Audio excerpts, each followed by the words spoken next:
failed you, not fooled you, paid off more than we could chew.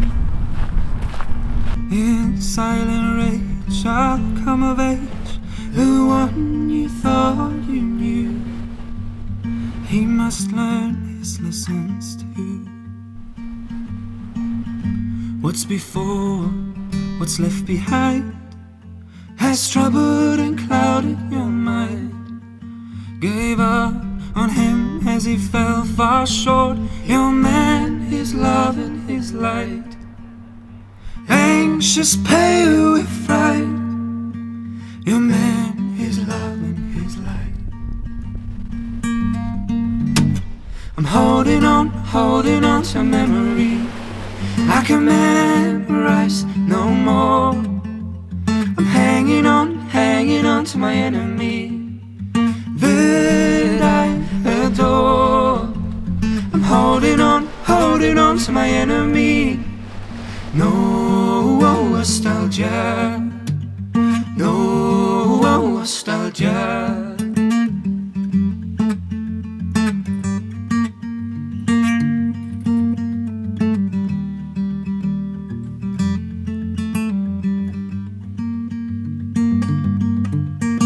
No wind, no sound, silenced as I'm slowly burning out. Dismissed again what I needed most. My truth was shrouded in doubt.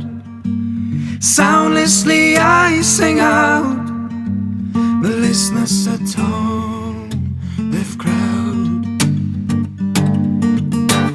I'm holding on to memory. Hey, what's up everybody? Welcome back to the channel. A little slow making videos this month, been quite hectic. But that montage you just saw was from when I was in Lake Tahoe just a few weeks ago skiing. And in typical Eric Jennings fashion in the past, I've always had a lot of thought, if you will, a lot of back and forth on whether or not I should bring a camera, what size camera, on those types of trips, because those types of trips present kind of unique, not unique, but different circumstances than I want for other parts of my photography. So at Lake Tahoe, I'm skiing, and when I'm skiing, you can't have a big camera on you. Even a small camera like this Fuji XS20 that I'm recording you on now is not really something feasible you can take skiing with you, unless you ski with like a backpack and put it on a capture clip and then just take the risk of it falling and breaking. But I don't like skiing with the backpack because you get on the chairlifts. You know, it's bulky and it's kind of in your way. And so I've always kind of had an issue with what camera to bring. And it's caused me a lot of this laying up at night, looking up B&H, reading reviews. You know, you want full frame, or maybe you want micro four thirds.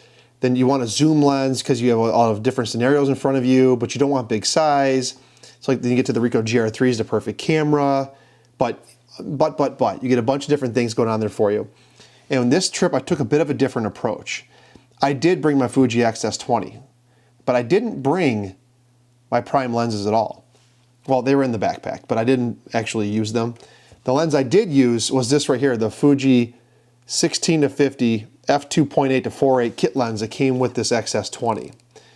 And what I've realized over the years of me doing this is that typically on those types of trips where it's more about like the landscape photography or kind of capturing the moments, something like this, a standard zoom, is more than perfect. Now the other standard zoom lens I have is recording me now, it's the Sigma 18-50 2.8, and the benefit that lens has is 2.8 all the way through, which is nice. But I liked the Fuji the Fuji XF 16-50 because, well, one, it is native to the camera and it has the same and similar build, but it's also an internal zoom. So as you zoom it, it is just same size no matter what. And I brought only this lens, and I found out that this is all you really need.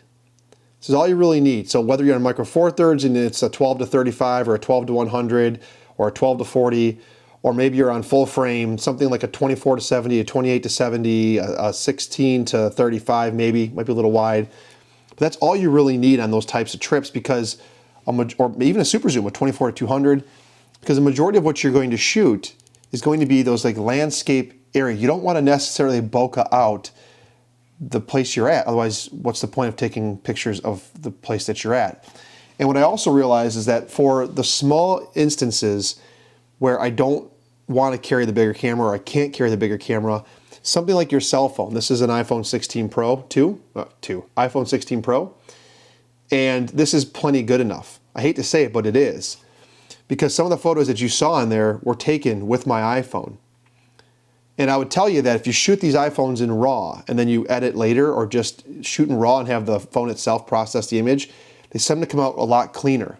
Some of those images have a ton of detail still. In fact, I'll pull one up here and I'll zoom in. You can see some of the detail still. My point in this video is that if you're somebody like myself that when they travel gets a lot of like travel gas because you want to bring all the different scenarios you could encounter and the best system and all that kind of stuff, I think you just need to simplify it and stop overthinking it. Something like a standard zoom or a super zoom is probably good enough, unless you're on a very specific trip where you're doing birding, and then obviously you need the telephoto lenses. But otherwise the other gear just ends up weighing you down. My whole MO with travel is I want to document, and being part of documenting is you have to have the camera with you all the time. And the camera you choose for that is far more important than the plethora of lenses that you might think about using. So I would recommend for you guys something like this standard zoom. This 16-50 is a pretty good one for Fuji, or like this 18-50 I'm recording you on right now, and supplementing it with your phone, or if you have a Ricoh GR3 or another pocket camera like an RX100 or something like that, that's probably all that you need. And I would say that your decision with cameras after the fact, let's say after the trip, you have a different viewpoint on it. Meaning, if you're someone that shoots like your kids' sports, like I do at home, or you do some portrait work, you want the camera to do those things. And then you want to be able to just bring something lightweight, easy to use, and portable on these types of trips. Of all the ski trips I've been in the last few years, I've brought a bunch of different cameras with me, and I would say this time is probably the time I felt the least burdened by the gear, and it's a really, really freeing and like kind of enjoyable experience to be like, hey, I got one camera, I got one lens, and if I can't bring this with me, I'm using this. I actually really enjoyed the trip quite a bit. So that trip has showed me that I've overthought in the past my camera choices. Moving forward, I think I'll always employ this type of thought process. Now, don't get me wrong. The one thing I am running into here at home is that I run around with my kids a lot. I coach hockey, and I want to capture some of those moments. And having a Fuji X-S20 in my pocket is proving to be not feasible. And I'm running into a problem with my daily challenge. I've posted pictures every day, but a lot of them are on my iPhone because I simply can't bring my Fuji X-S20 in my pocket when I'm on the bench, or I'm not going to carry it around in restaurants and stuff like that all the time. But those are some of the moments I want to capture the most. So I'm trying to figure out how to kind of get around that. But I would tell you, for travel, you're best served to just grab something simple and use that, something like a standard zoom, and simplify your process, because the reality is something like an 18-50 Sigma lens, f2.8, can probably do 90% of the photography you want to do. And that other 10% is specialty stuff where maybe you need a 1.4 lens, or maybe you need an ultra wide, or maybe you need a bird lens, like a zoom telephoto lens. But the reality is you're not walking around every day doing that. You're trying to capture and document the day. And I would say being present in the moment is the most important thing. And having a camera that can support that and keeping things simple for you is really, really freeing. So quick video, but I wanted to share that with you guys and encourage you, if you're going on a trip, to just simplify it. Don't make it complicated. That's all. I will come back, guys, in a future video. I want to talk about the Sigma 18-50 versus the 16-50 in more detail. I'll do that in a future video, but either one works, guys, for this purpose. So have a great weekend. I'll see you guys in the next one.